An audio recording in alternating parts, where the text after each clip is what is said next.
قربانی ہر عاقل بالغ مسلمان باندې او آزاد باندې اللہ رب العالمین د طرف نه واجب. عاقل چې قمقل نوی، بالغ چې نابالغ نوی، مسلمان په کافر باندې نشتا، آزاد په غلام باندې قربانی نشتا، او مقیم په مسافر باندې قربانی نشتا. خو مسافر هغه چې هغه شرعي مسافر وي، دانه چې زره دي نه سعودي تلاش شمه التکلون ناسما او مسافر نه، دا مسافر نه دی. شرعي مسافر چې کوم دی هغه کنه ته وایي شرعي مسافر هغه دی چې سړی د خپل کور نه د سفر په اراده باندې روان شي، د 15 ورځو نه د اراده زیاته نه وي، د 15 ورځو نه د اراده کم وي. چې زه په کراچۍ کې، اسلام آباد کې، لاهور کې، پېښور کې لاسره ته هم 15 نه کمی چې څومره وي دومره به تیروم، دا سړی به مسافر ګڼل کېږي.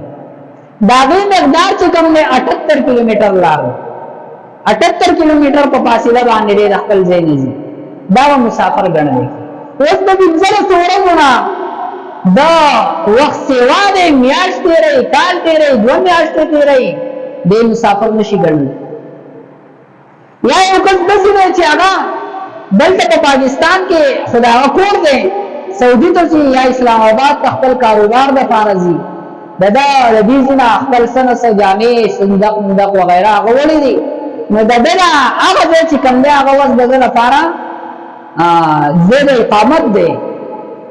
ډېره بیا صرف په لاره باندې د سفر مونځ کوي او هلته به بیا پوره مونځ کوي.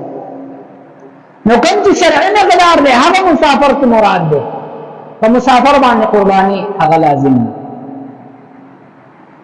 مسافر داسې دی چې هغه څاروی واخیستلو خو د سفر نه مخکې څاروی اخیستلی دی، بیا په سفر باندې روان شو، د 12 تاریخ د مازدیګر نه مخکې دی کور ته راواپس نه شو، دا سړی صاحب نصاب دی، مالدار و، نو په دې انسان باندې بیا د دغه څاروي قرباني کول لازم دی. دا که بیا دی چاله ورکوي نو هم ورکولی شي او که نه یې ذبحه کوي نو هم، ځکه دی مسافر او مسافر باندې قرباني نشته. خو که چېرته دی د 12 تاریخ د مازدیګر نه مخکې راغی خپل کور ته، نو بیا د قرباني د دغه څاروي لازم د قرباني.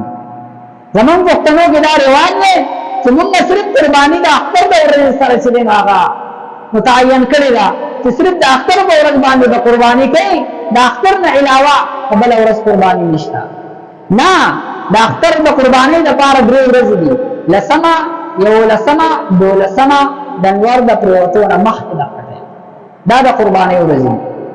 غوره ورځ بیا د اختر ورځ ده، بیا د 11مه ده، بیا د 12مه. نو که چېرته یو مسافر داسې دی چې هغه د مخکې نه څاروی اخیستی دی او د 12 تاریخ د مازدیګر نه مخکې راواپس شو، نو د ده د څاروي قرباني کې لازم ده څاروي قرباني به کوي، او که وروسته راغی نه بیا ته قرباني نشته.